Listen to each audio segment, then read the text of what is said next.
So,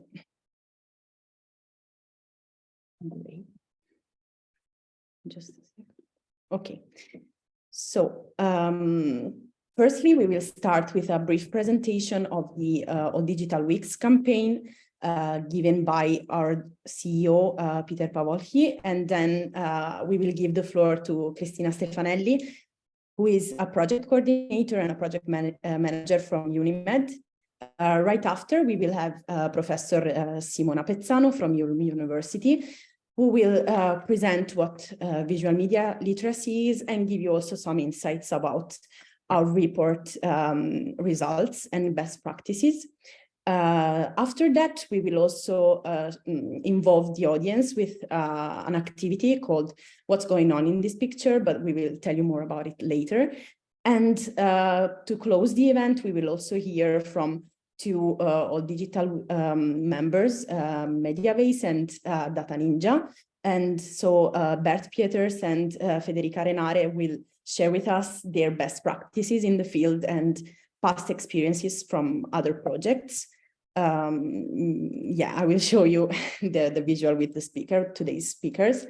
And yeah, I'm done with this presentation. So I can, of course, give the floor to Peter to introduce you the All Digital Weeks.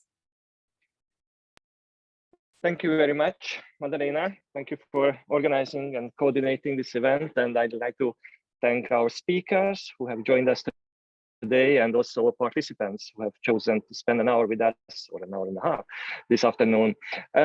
So I will be brief. Just would like to put this event in the context of our campaign, All Digital Weeks. We have chosen this motto for our campaign: enhance your digital skills, which is very much in line with the European Commission's initiative in the Year of Skills. And the All Digital Weeks campaign is one of the major pan-European campaigns, awareness-raising campaigns on digital skills and competencies, digital skills for inclusion, for empowerment, and for employment. It's been organized by All Digital and our network members since 2010.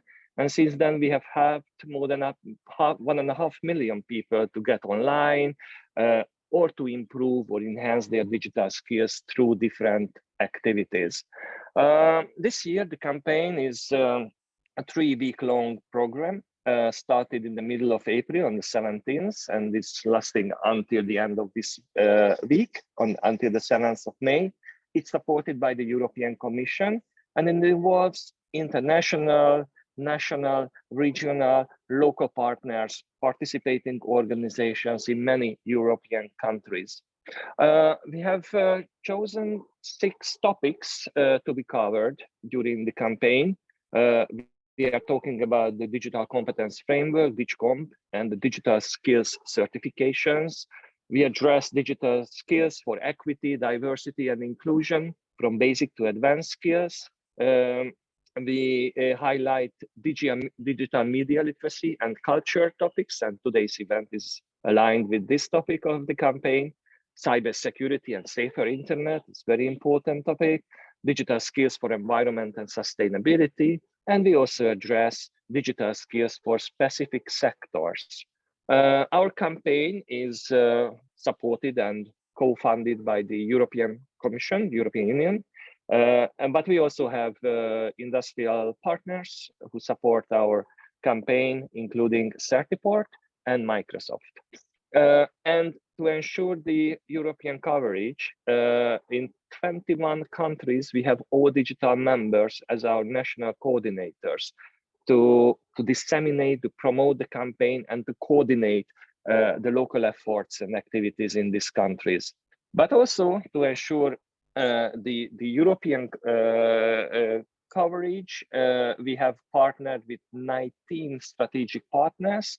There are also different European associations who are promoting and disseminating the campaign through their networks.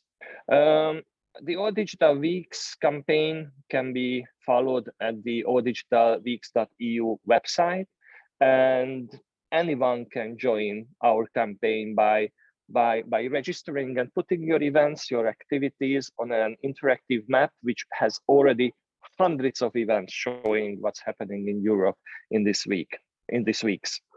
This is how we started 2 weeks ago with a series of events, including the All Digital Week's international launch event on the 19th of April, and it was opened by Commissioner Nicola Schmidt from the European Commission, DG Employment, and also our strategic partners. Then this is how we continued last week with interesting webinars and events on different topics. And this is the program for this week. And right now we are attending the third event on the list, the CLIP project event. And we will close our campaign this Friday with a closing event. If you need any more information about All Digital Week's campaign, please visit our alldigitalweeks.eu website, or please feel free to contact us. Thank you very much. Maddalena, over to you. Thank you very much, Peter, for this presentation. And we will go directly and giving the floor to Cristina to present the project. Hello, everybody.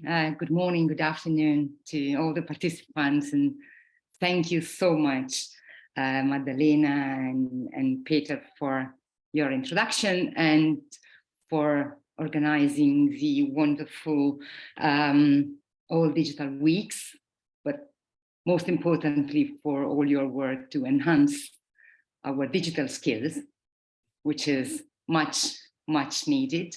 This is the first year that UNIMED participates as a strategic partner in the All Digital Week, so we are very much excited to be, to support promoting this important event. I'm Cristina Stefanelli, and I work at UNIMED, the Mediterranean Universities Union, which is a network of higher education institutions from Europe and the South Mediterranean countries. So we work in higher education. As a general, a few words about UNIMED, as a general mission, we try to facilitate the Euro-Mediterranean academic cooperation. We have 150 members, and we work through subnetworks. So there is one subnetwork which is dedicated to e-learning and open education, and the CLIP project is part of this subnetwork. So today's event is about this project, which is recently started, which is called CLIP. It's Erasmus Plus strategic partnership. CLIP stands for Critical Visual Media Literacy and Empowerment. And it's aimed at strengthening digital capacity of the higher education sector in the field of critical visual literacy as a way to increase resilience to manipulation and polarization. The specific objective of the project are to raise awareness on the role of higher education institutions in visual communication and what they can do to increase resilience and to work around all the topics related to disinformation and fake news. We work to increase the digital fluency and critical consciousness of higher education students about visual media. And also, we try to enable higher education institutions to develop strategies for incorporating visual media literacy at all levels of institutional activities. We started working in October last year. The project lasts 18 months. And we will produce three main things: a report on visual media literacy in Europe, which is about to be published, and it's related to how visual media literacy can be taught in higher education and how it can be incorporated into the curriculum. We will produce an online micro-learning course in critical visual media literacy and fluency. I will tell you more about it in a minute. And a scalability and transferability toolkit, which is a set of recommendations on how to incorporate visual media literacy in higher education. I have the pleasure to be the project manager for this project in a wonderful consortium composed by UNIMED as coordinator, IULM University in Italy, the Hellenic Open University in Greece, and goes without saying, wonderful all digital. So this is the first time we go public with some, with some information about the course. So this is kind of pre-announcement. We just met last week in Greece, hosted by the Hellenic Open University, and we are glad to pre-announce some information about this micro-learning course, which will start on the 23rd of October, will last 5 weeks, and it's aimed at providing participants, namely higher education students, but also youth with an interest in visual media literacy, with the skills necessary to manage visual communication and the interpretation of images in contemporary society. The course will last 5 weeks, 10 hours per week. We target higher education students, in particular from communication, journalism, and social science. However, the course is open to everybody. We will pilot the course, so this edition of the course is open to 150 participants, and in the next weeks we will go out with an expression of interest. So in case you or your students will have an interest in taking the course, keep an eye on our website for information about that. The course will be in English, Italian, and Greek. And we will provide an open badge to the participants who will succeed the course, and the Hellenic Open University will also recognize for their students to CTS, while ULM will issue a badge of honor. Simona Pezzano from ULM University, she is now working on the course structure, but most importantly, she led the preparatory research activity to see what's going on in Europe about this topic. So I'm going to give to you my contact details in case you want to have more information about the project, and the link to the project website, and a general email address that you can use to reach out to the CLIP team. Over to you, Simona. Thanks a lot, Christina, for your presentation. I should absolutely, first of all, thanks all digital and Maddalena specifically, and the other, and Sasha that is going to help me for organizing this important first dissemination event first for our CLIP project. I have different issues to touch this today, but I'm trying also to be stay like in the program, because I read that in the presentation is written that I would also give a little bit of an introduction to what is what visual literacy is. So I'll go very quick into that, because it's more or less the core of our project, together with visual communication and as a theoretical background to visual studies, but I won't go further into that.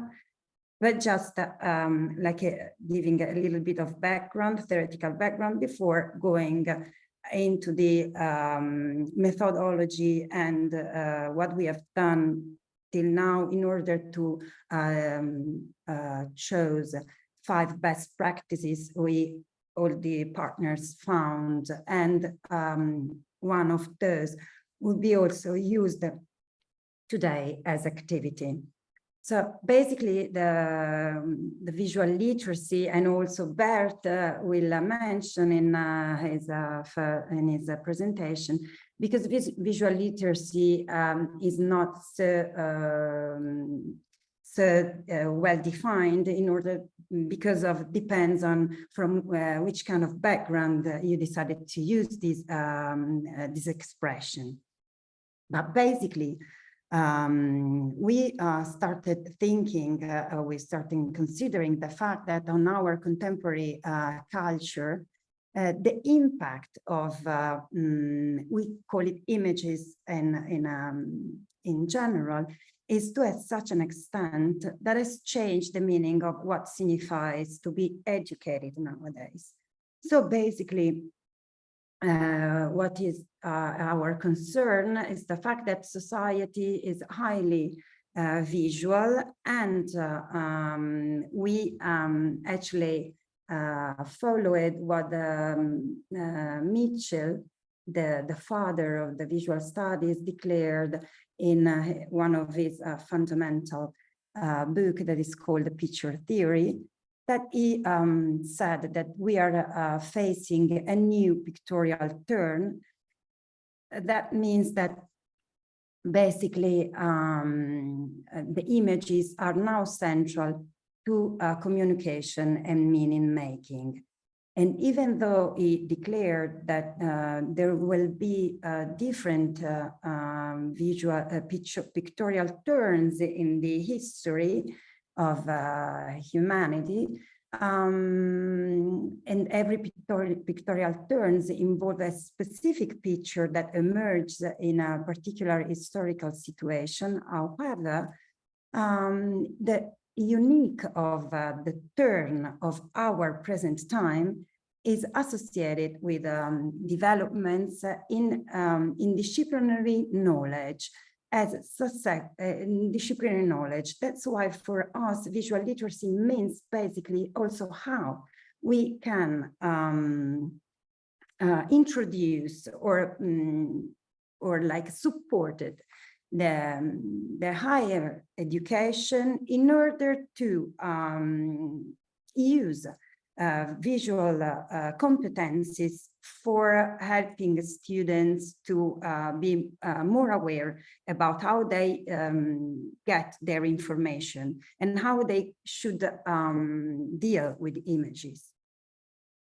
Because it's true that the new generation are very skilled and intuitive in creating images. I'm talking about in general images because I'm not going to the definition of the differences between images and picture. I can talk about it, but talking in a general way, images. And we know the new generation are very skilled because they're used to use their digital technologies, and they're in a quite intuitive way, they are able to create and easily edit visual contents. But it does not imply that they are able to critically view them, analyze, and understand correctly the visual content. Actually, what in my experience as a visual studies research and teacher, what I realized that they're actually the opposite. They're quite naive because for them, they don't have the critical, or they don't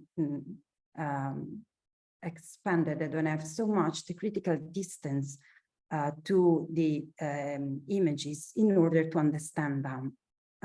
They consider like a sort of normal and too much well-known environment. We're talking about environmental image, and it's more for them an environment in which they move without asking themselves the meaning of them. So these discrepancies between skills and critical, I mean, between technical and critical skills required to handle visual media is seen as a serious threat also to democracy. I'm talking about threat to democracy because as a citizens, they actually keep their information mostly from images that they flow in internet. So this is also important, not only for being able to use images, but also as a competent and aware citizens. So there is an increasing urgency to promote visual literacy at all levels. Of course, as a first level in schooling, in the educational system, and also probably among citizens, for helping the audience of both students and citizens tracking disinformation and bias in visual communication that actually is the core of CLIP project. Going a little bit, so basically that's the reason why CLIP project is the core, or the importance of CLIP project is based on that. So going very briefly to the first presentation, I'm just going to the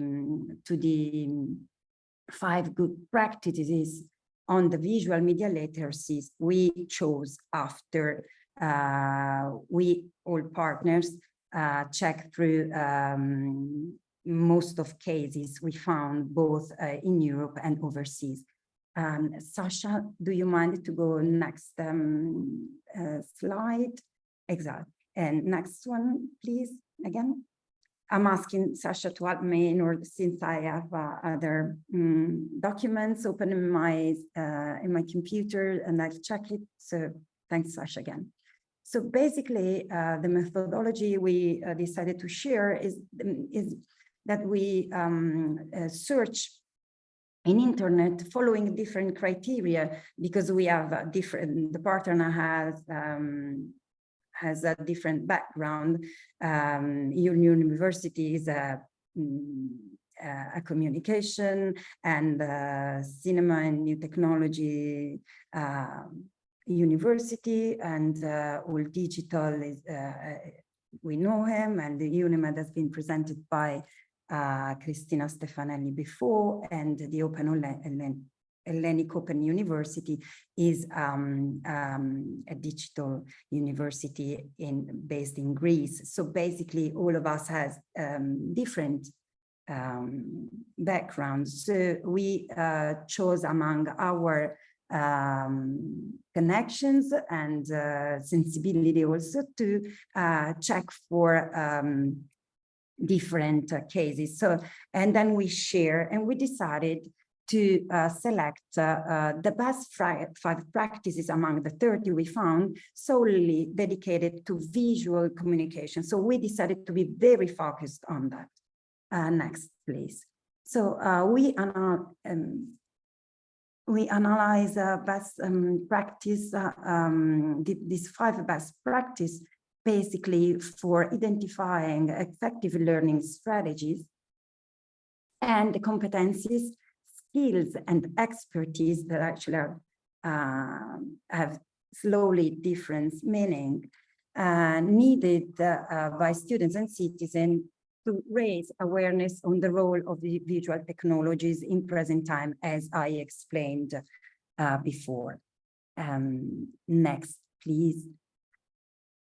And also to identify how to contrast online visual disinformation, how to work and deal with images, and also how to apply visual literacy skills to the into the scholarship research, coursework, and so on, like using those skills, the visual literacy skills, as a base, as a background for any kind of universitarian students.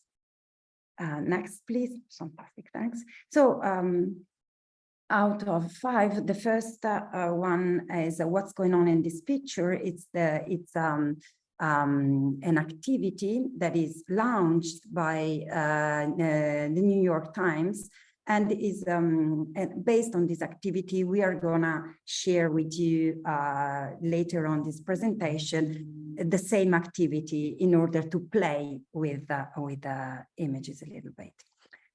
So basically, they launched this activity that they published. That means that they publish every Sunday night a photograph chosen from their archive without caption, stripped of caption. And then they ask students or any kind of citizen to critically view and comment and think about what happens in what is represented in the picture they show. And on on Tuesday, they publish the captions on it. And then they open up on Mondays a discussion with the help of visual thinking strategy partners that they developed a specific strategy in order to create inclusive debate among the participants. Next, please. Another tool, very interesting, we found it is Ersilia, that is launched in 2017 and is a digital platform and a pedagogical tool that is a fruit of a collaboration between Events Foundation and an educational team of Les Balles. Les Balles is an acclaimed research and exhibition space based in Paris, dedicated to visual studies. And they actually help to people to critical understand images. I'll go very quick to the next, please. And you verify Savoir Devenir is another project that followed the success of UCheck, a pilot project aimed at countering misinformation among young people by using a professional fact-checking tool that is called InVivid We Verify. That actually is a digital tool that you can use to verify if there's in front of a fake news. And the idea was to scale up this pilot project and massively disseminate it to increase the number of participants. They provide a selection of resources, as you can see in the slides. One of those is Le MOOC, Les Désinformations par Rapport, that actually is a free and open to everyone online course. You can enroll yourself and participate to this online course. And then they also invented a sort of, they call it a serious game that actually is a game designed to detect false news, actually designed basically for involving teenagers and the youngsters. And they use the plugin InVid We Verify that have been used before for the prior UCheck pilot course. And basically, they use this game for let them get through, let young people play with images, and meanwhile try to be aware of the information they can get from images. So the next practice we are taking in consideration is a visual and media literacy guide that has been developed by University of Massachusetts and Dartmouth, and they provide a LibGuide. They provide a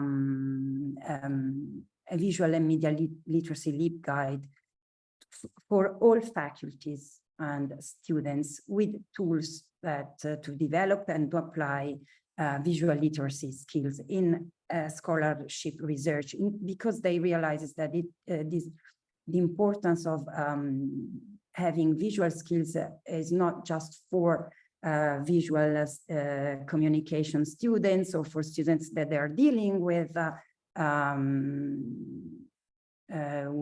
cinema or art stories or so on, but for all students enrolled in the university. The last one we check and we consider are the guidelines that have been published by actually an American professional association that is called ALA and ACRA. There are the Association of Librarians in America, and they created these guidelines to define exactly to analyze and exactly define which competencies visually literate students should acquire during his or her higher education.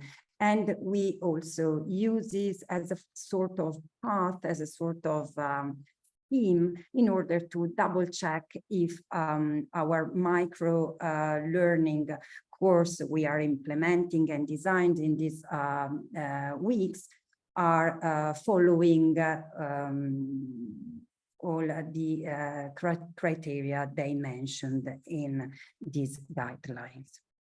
So thanks a lot, Sasha. And so now I'll go very quick through, since I don't have so much time, and I would like to introduce what's going on this picture activity, giving a very short and quick background. So next, please. And in order to talking to images, instead of using this word in a general way, I decided to focus my presentation in a specific picture that are photographies. The reason why I decided to take photographies and moving images, that means cinema, into consideration for this theoretical introduction, is because in a way the digital images that flow in internet are based basically into the photographies. And so since the invention of photography in our culture, it happens that we, for the first time in the history of human culture, we turn to consider pictures as real. We actually believe in pictures. And it happens since the invention of photographies. And still, even though the medium has changed, we are not facing an analog medium any longer. We are now in the digital revolution time.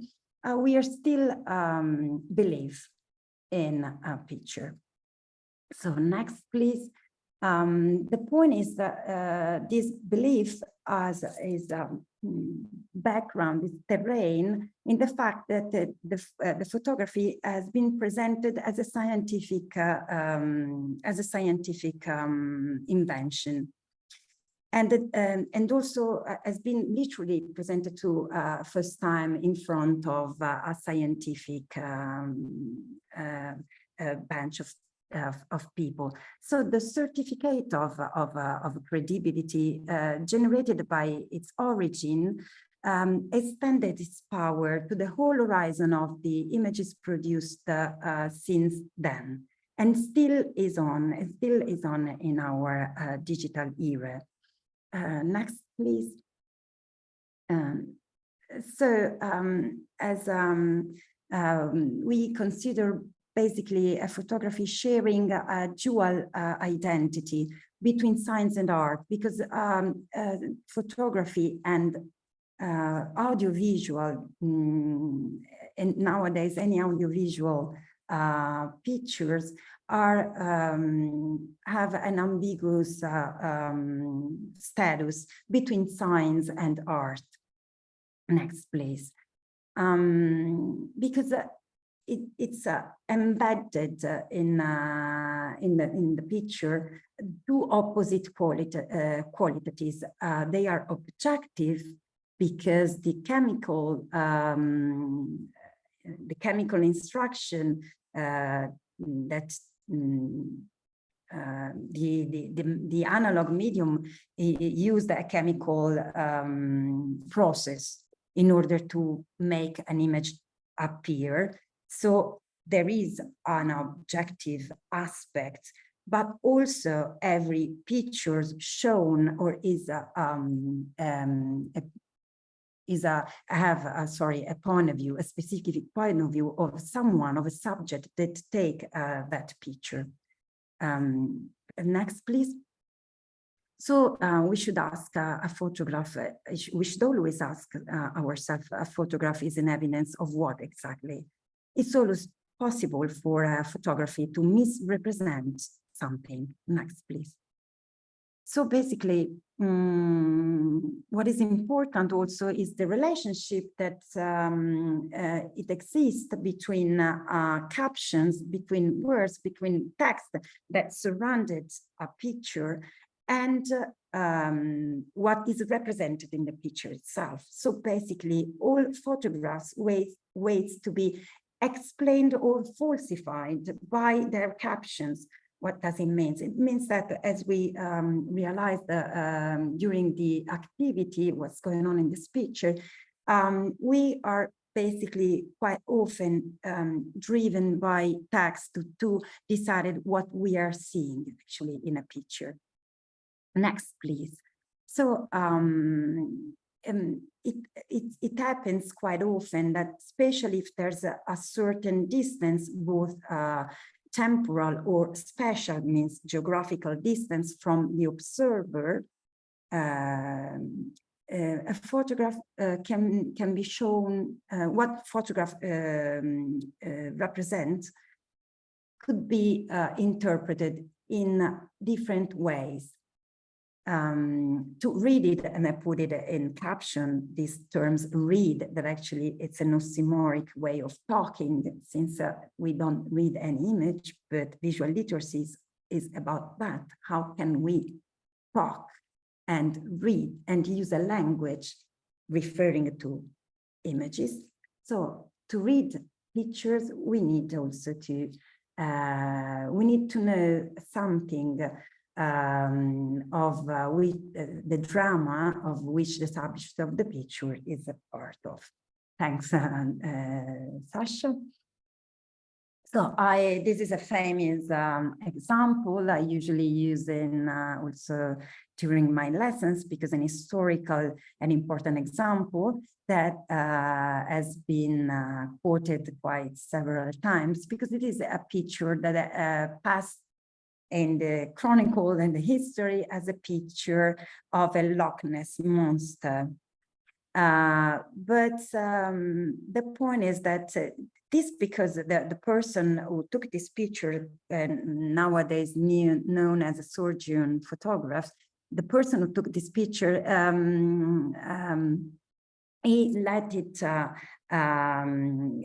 he spread this picture with the caption of Loch Ness monster. And so people were seeing these photographs, they believe the fact that the Loch Ness, that the monster was really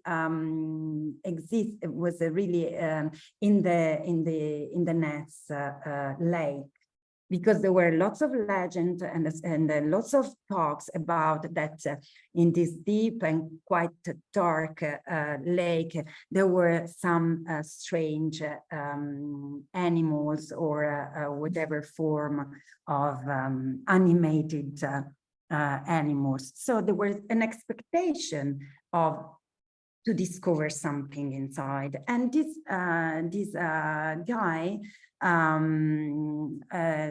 like made it, it was an ox, and he actually put a little boat with and took this picture from a long distance, and of course pretending that that picture was about the monster. So basically was the interaction between the caption and the picture itself, and all the talks, I mean, all the expectations that were around this episode that transform these photographs as a real photograph of the real Loch Ness monster. And next, thanks. And this is another example, quite famous. This is a picture that has been taken by David Seymour, also known as a Chim, was his a nickname, is one of the very famous reporter that found the Magnum agency, and it took this picture a little before the civil war in 1939 in Spain was about starting. And since this is depicted a woman with a baby in her arms, looking looking towards the sky. But what is interesting is the fact that Chim actually published these photographs with the correct captions: land distribution meeting Extremadura, Spain in 1936, because actually that was this picture was shot during a meeting in where politicians were decided to redistribute some land among people in a region of Spain. But since but what is interesting is this picture has been stripped by the original caption and has been published after 1939 as a person that as a mother that was scanning the sky, worried about the possible attacking from the sky, since the Nazis air force were involved into the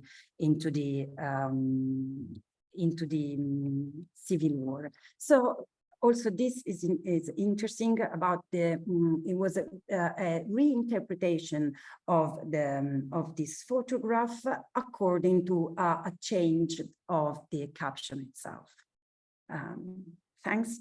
So basically now we can get into what's going on this picture activity, and that we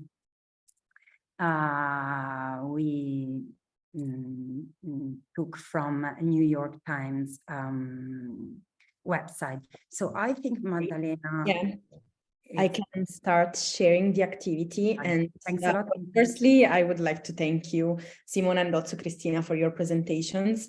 And also thanks to Bert and his organization, because in the methodology section, as Simona was saying, we really try to involve other actors in the field, and this activity came up, and it's really useful to better understand pictures. So as Simona was saying, now we will try to give a caption to 3 pictures Simona selected, but I will start showing you the website. Okay. And I will also share with you here in the chat the link to access this activity. So basically, feel free to add any comment and guess what those pictures are about. So we will basically now give the floor to those pictures and give you around 5 minutes or so to drop your guesses under the pictures. And please let me know if the platform is easily accessible to you. It should be. So I will also play with those pictures because honestly, I don't know what they're about. So my video will be honest.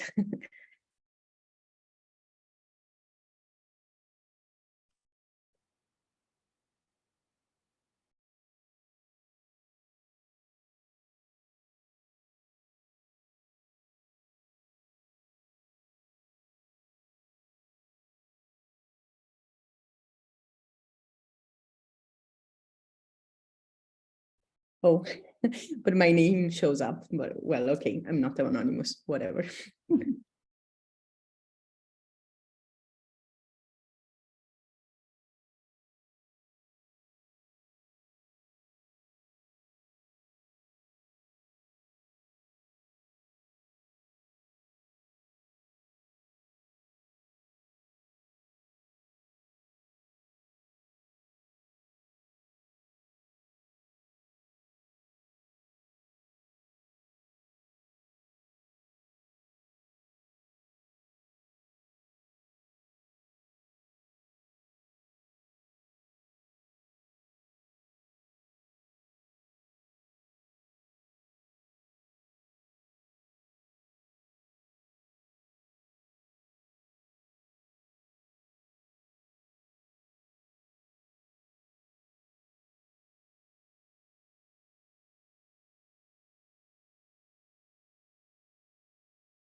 So yeah, I'm following the suggestions. So this is the first picture, but I see many comments dropping in the comment section, but just to enlarge them and let you see them better.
I'm having way too much fun reading the comments in the section. So as soon as you stop collecting them, we can go on and analyze a few of the comments and try to sum up. And then we will show you the real, if we can use the word real. I don't know, Simona will tell more about this.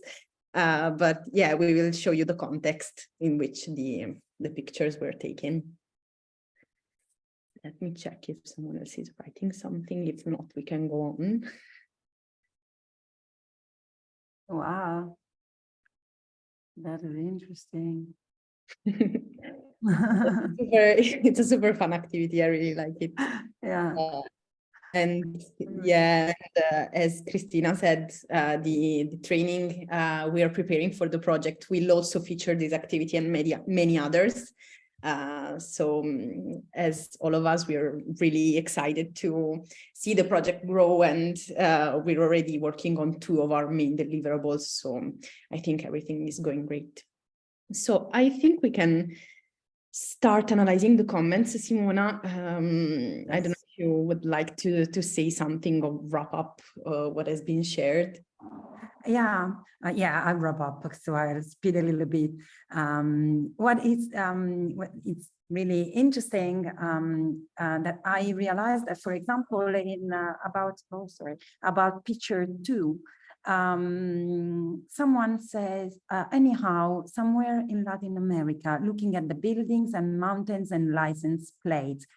Actually, the person who added this comment made exactly what is asked to the observer. That means take your time and try to discover some details that would help you to understand better a picture. Same for the picture 1. Someone says a protest somewhere in Italy, or others says in Italy, because actually it's true that you can see from the red bag held by a man in the background that there's an Italian written. So that's a suggestion to basically take time when we are in front of images. Something that it's hard to do it in present days, but actually it needs to have time in order also to understand what's going on a picture. The third one is the most difficult to guess, of course, because it's true, it's a sunbeam, of course, but this is a reflection of a huge skyscraper that's been built in London. So it's so huge, and the coverage of the skyscraper is called the walkie-talkie. It's so intense that it's so intense that people should protect themselves from the reflection. But basically what is interesting also is the fact that, for example, few of people also says that it's a plumber fixing a pipe. I'm talking about the picture 2, and actually is correct. It was a plumber that was doing his job, and it was completely immersed in the water, and he was repairing a broken pipe in Caracas, Venezuela, as actually someone guessed. So big compliments to our audience. And the first picture is about something that is quite well known in Italy, but not all everywhere, because this is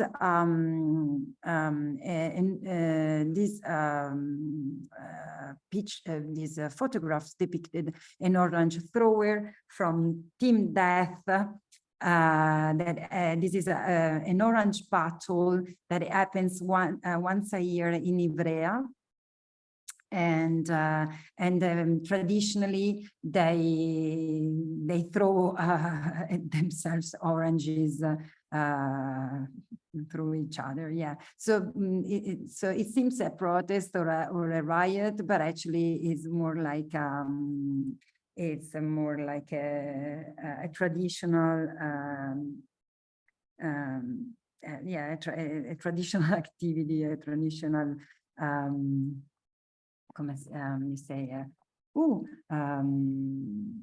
game that happens once a year. Appointment. Thank you for selecting those pictures. It was pretty fun playing with them. We will go on now presenting. I will stop sharing my screen. We will collect the feedback and maybe further analyze it. I don't know. We will now go on with a presentation given by two of our members, as I was saying before. So Bert Pieters from Mediabase and Federica Renare from Data Ninja, Italy. So they will share basically their work in the field. Both of them are, of course, experts in visual literacy, and they will talk about themselves better than what I'm doing now.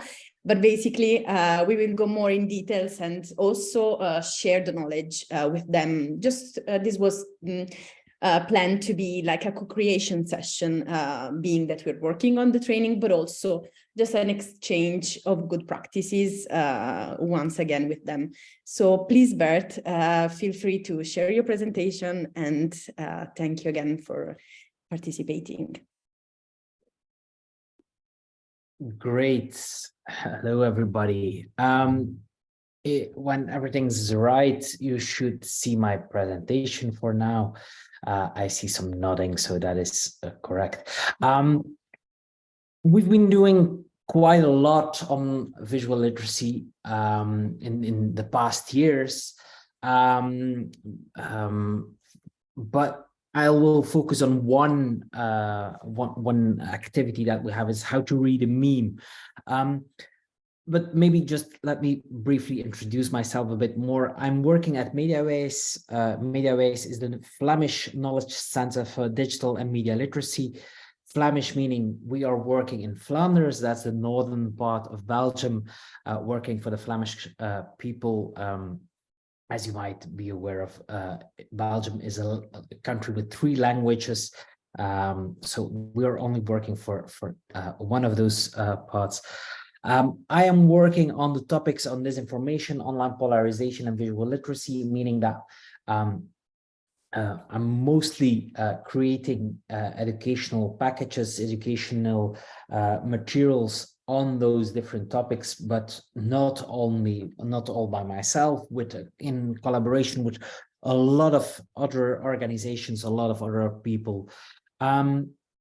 On this moment, visual literacy is not the main core of what I'm doing. I'm mostly working in 2 European projects.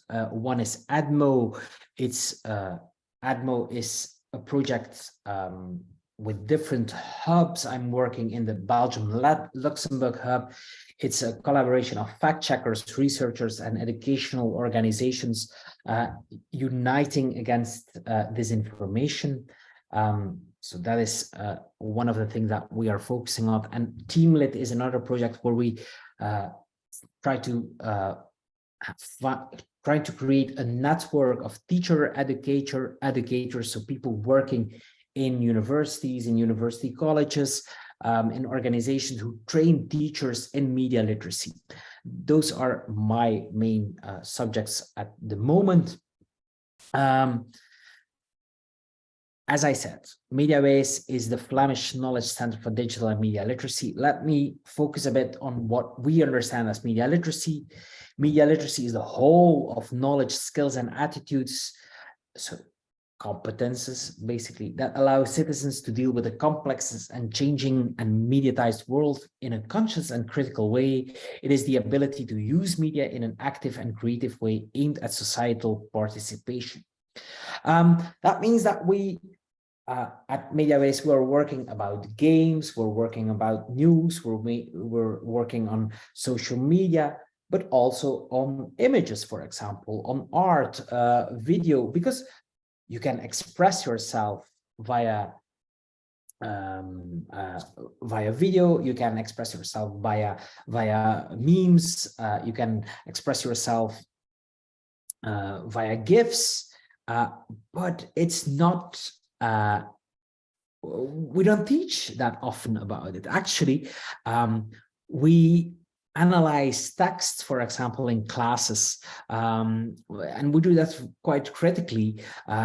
If we analyze video, we analyze most of the time, we analyze what people are saying, but actually, images are mostly used as an illustration without questioning them. So you have textbooks, and then because it's too heavy to have that huge amount of text, we put a little picture next to it. It's to lighten the words, but actually we can talk about images as well. So together with the digital archive in Flanders, Belgium, which is called Memo, we created an interactive video to stimulate asking questions about the things we see. So we have we do that on the basic questions. What do you see? Who do you see? Where do you see? When is this happening, and why are you talking about this? Why is this created like that? In the right picture, you see that we use a few video fragments as an example, and probably most of you don't speak any Dutch or Flemish, but as you can see, sometimes two pictures have the same text in between them. So, for example, there is one example which is the attacks in Liège from a few years ago. There was a bomb attack in the city of Liège. And if you look at the picture above, which comes from the news on the public broadcaster, and then for the general audience, and then the same item, the same news item in the news broadcast for children, they talk about the same incident. They talk about this, but they have a lot of different images that they use. It's quite spectacular in the first bit, but in the news fragment for children, it's not that spectacular. On the other hand, so what do you see? Who is talking? What are they talking about? What are they showing? How are they presenting it? It's quite a lot of different things. So we created some of those tools to help people talk about images, which is quite important. I believe. On the other hand, the first thing I said is about the understanding images. This is about using images as a tool to talk, to communicate. We teach writing as a skill in class, but we forgot the importance of learning how to create a visual image. This could be any conversation I have with my mother on WhatsApp. So, hi son, how is everything okay there on holiday? I'm not on holiday, but I wish maybe, but so is everything okay there? Please tell me something. And then I say, oh, there is nice weather, but my mother always want to know some more. I say, okay, the food is great as well. So that's that could be a conversation, but actually I could also censor this. A picture of me enjoying a cocktail with my sombrero on it, and then showing like this is what life, and then it's like a picture tells more than 1,000 words, as the expression says. So this could be as well. So what we have done is actually this picture comes from a video training that we have on visual literacy for teachers. So it's 5 short videos about how can you use images in class, but as a topic, not as some background image, as something to talk about, as something to create, to communicate. 5 short videos, 4 or 5 minutes long, with some explanation, but a lot of ideas to use in class. We have created a manual for primary school teachers about teaching about the use of photography as a tool in their class. So it's about learning with images, but it's maybe images as a tool or photography as a tool, but also learning about photography. Or we have an interactive video explaining the grammar of visual language. Sorry, there is an error on my screen, I see, but explaining grammar of visual language. So the perspective that somebody is using, the frame that somebody is using. So it's different filmmakers explaining why they use a frame, how they use a frame, why they use sometimes a wide frame or a narrow frame to express themselves. And then you have a few exercises to experience yourself. If you only see part of what is happening, so what is happening in between, for example, that's the exercise that's on your screen right now. So take a picture, put it on a white page, and then draw what is next to it. So maybe it's about imagining what could be there, all things that might be interesting. But as I said, I wanted to focus on memes, because memes, for those who don't know what a meme is, this is a meme. A meme is an internet phenomenon. It's used a lot on the internet, mostly by young people, but also some older people are using it. I see myself a bit older, so I'm using it sometimes. I'm not a very good meme creator, but if I see a good meme, I forward it to friends or colleagues. A meme, mainly, it's as an internet phenomenon, is a combination of image and text. Mostly it's humorous, or at least the joke is central. And it's about a message that can be, it's something that can happen online or maybe in the offline world, and it circulates through social media or via WhatsApp, etc. And mostly it's funny, but often it influences how we look at things. And often it's circulated in certain groups. For example, there is an internet saying that says the left can't meme. So the left-wing people cannot meme. Actually, memes are mostly used by right-wing people. It's not always the case, but it's definitely in the right-wing groups. There's much more memeing than in left-wing groups. It's used to communicate about the things you think of, your political views. Sometimes it's just to make you laugh, but sometimes it's political. Like this one, for example. This is a meme, and actually, you could say, okay, what do you see? And that's the previous exercise, but actually, I'm wondering, how do you feel about this? I'm wondering, so maybe just for a few, this is a mood meter, so these are a lot of emotions that you have, but maybe for those in the chat, just let me know, what do you think when you see this meme? What do you see? Just in one word, pick one of the words that are there. What do you think when you see this meme? How do you feel about it? I'm wondering if there is anybody who wants to share what they're thinking, what they're feeling actually about this meme when they see. Maybe it's a bit too personal. There is a first answer, a bit mortified, baby, mortified. That's quite a huge feeling. Actually, it's not like annoyed or ashamed. Maybe that's mortified. This is quite it's quite a huge one. Uneasy.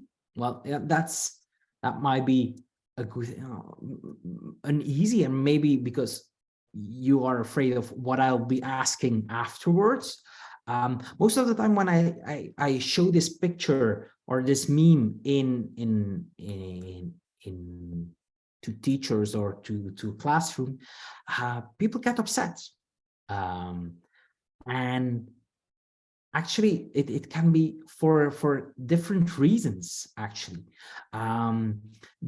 Sometimes people say, well, actually, this meme, this meme, if you look at, okay, if you answer the question first, how do you feel?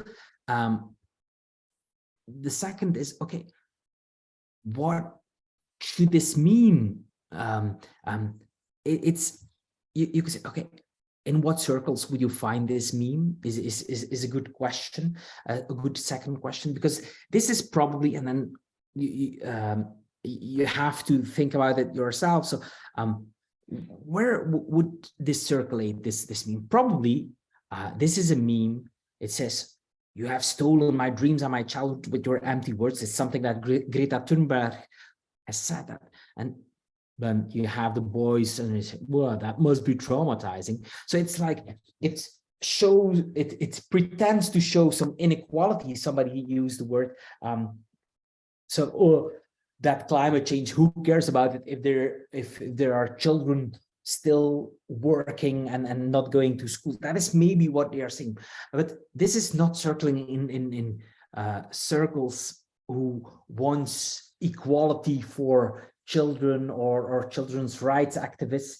This is circulating in groups who are against climate change. So the intentions of the creator of this meme is probably to like,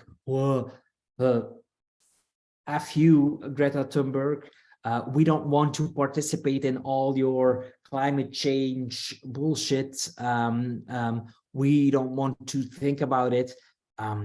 So that is probably that. And then you can ask yourself some questions.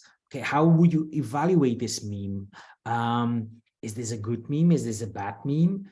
And okay, if you think it is bad, how would you react? How would you do it? Or if it's good, would you react as well? Would you give a like? Would you give a thumbs up or not? So those are the questions. And actually, most of the time I get reactions from people, but yeah, but memes are meant to be funny and you have to laugh immediately. And if it's not funny, just delete it.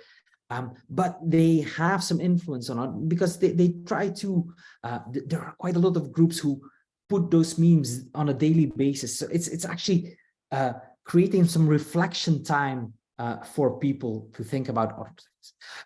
That's what I wanted to say. Thank you very much. If there are any questions, any comments, please feel free to contact me later. Thanks a lot.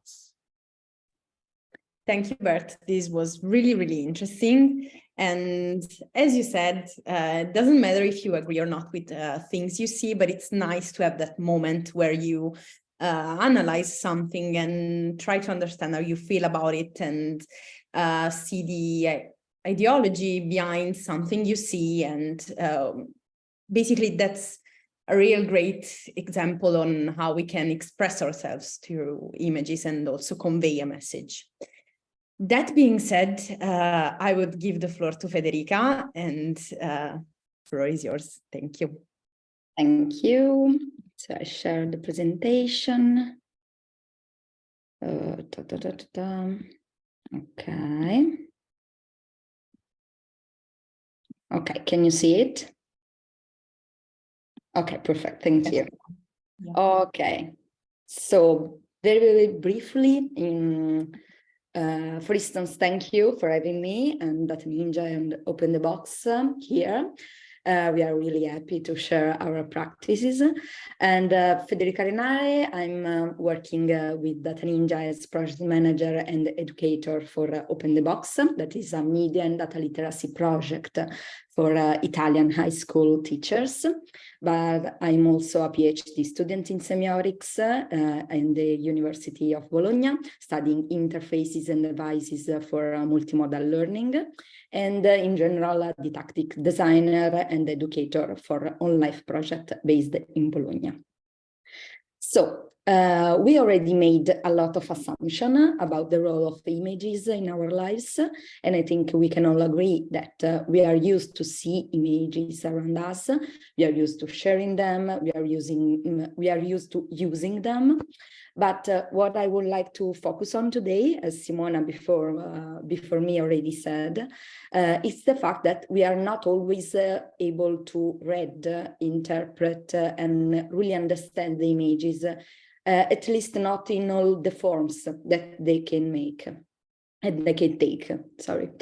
This can be immediately clear to us if we think, for example, about memes, as we already saw with Birdstalk, but also of synthetic images or videos or deepfakes, for example, created with artificial intelligence, or about graphics and data visualization. And I would like to start from these last cases, because I think it's easier to understand that we are not always literate in reading and interpreting images as a whole.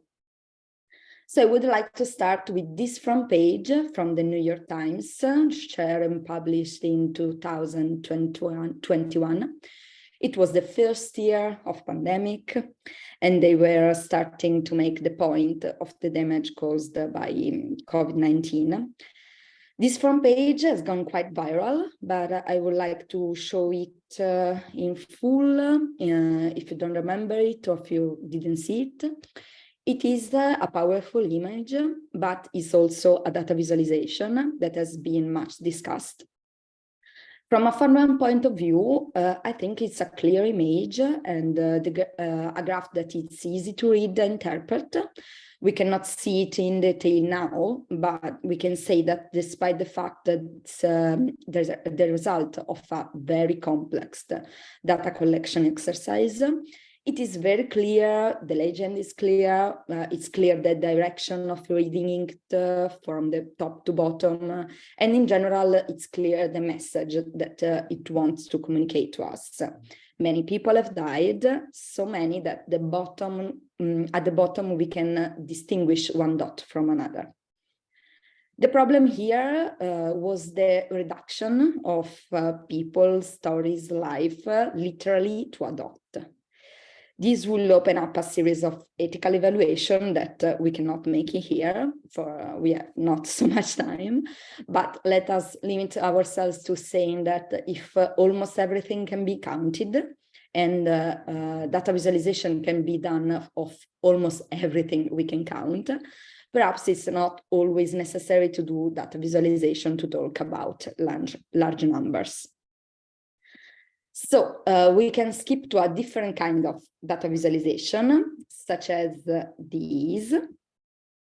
And I choose them because data visualization do not always have to be created with software or difficult calculation tools. They can be drawn. We can create it with collages or sketches. We can also do data physicalization. That is some exercise we do with our students, for example, and our teachers. And these are, for example, data visualization on the left by Mona Chalabi, data journalist for The Guardian and many other US publications. And one by Surreal Dataviz on the right. That is she's a Paris-based activist and data visualizer who has also done courses from Data Ninja School. And I chose this data visualization because I think they are high-impact images, but above all, they clearly represent the message that they want to get across through the data. So yeah, data visualization are a powerful tool to convey messages through data, but they can also lie. They can also create information disorder. They can do it in particular if you are not literate enough to read them well. And we can take this data visualization, which we use it in the Open the Box data literacy course, as an example to learn about how to recognize the fundamental elements to correctly interpret the messages behind a data visualization. As now I want to ask you if has anyone seen this graph before or knows what's wrong with it? Nope. Okay, good. Exactly,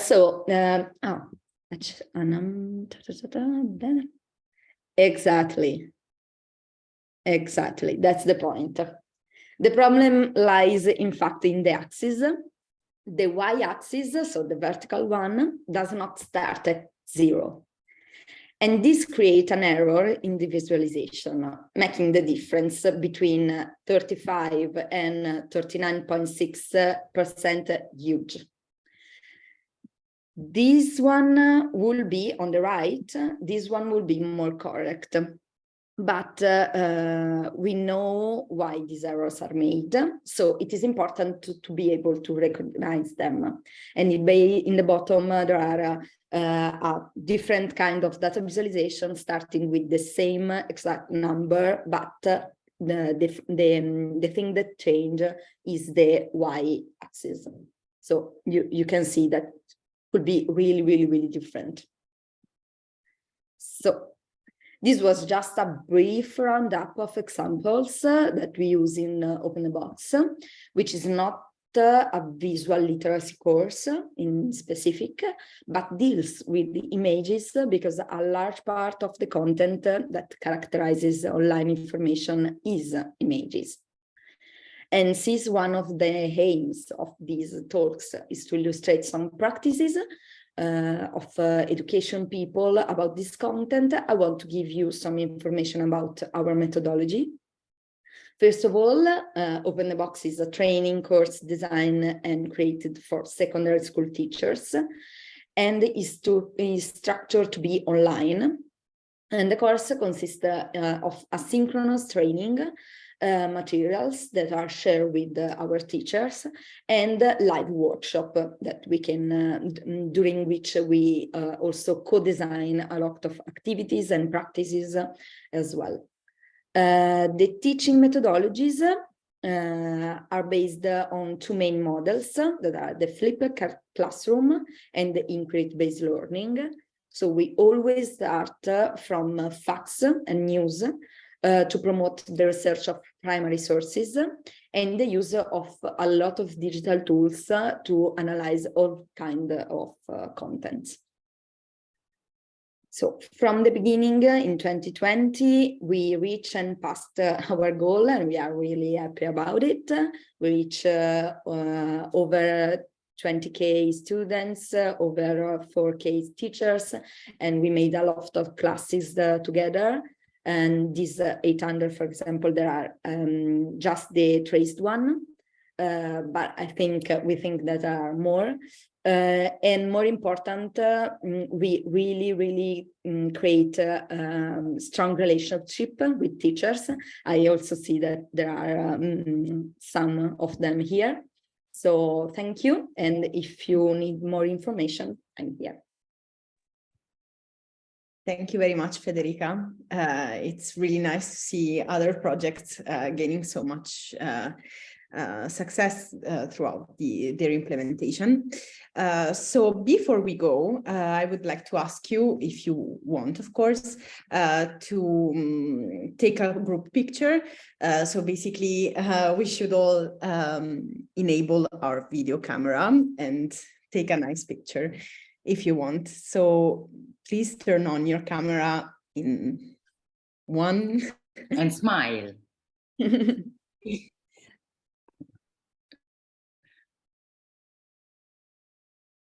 Okay, did you manage, Sasha? Okay, great. Ah.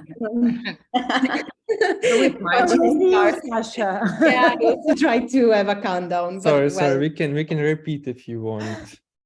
Yes. So I can say 3, 2, 1, smile. Perfect, amazing. Great. Thank you for joining Great. us today. And I give the Yes. ball back to Maddalena. Sorry, Yeah. Maddalena. No, I want just to wrap up and say thank you to everyone who participated and our speakers, amazing speakers. The event to me was really, really interesting. And of course, if you like to know more about this topic, you can stay tuned and enroll in the course as soon as we have more information and link to share. You will see more on our social media and also the partners' socials. So thank you all once again. If there's any question, of course, feel free to ask. So thank you again and see you on the next one, maybe. Have a nice day.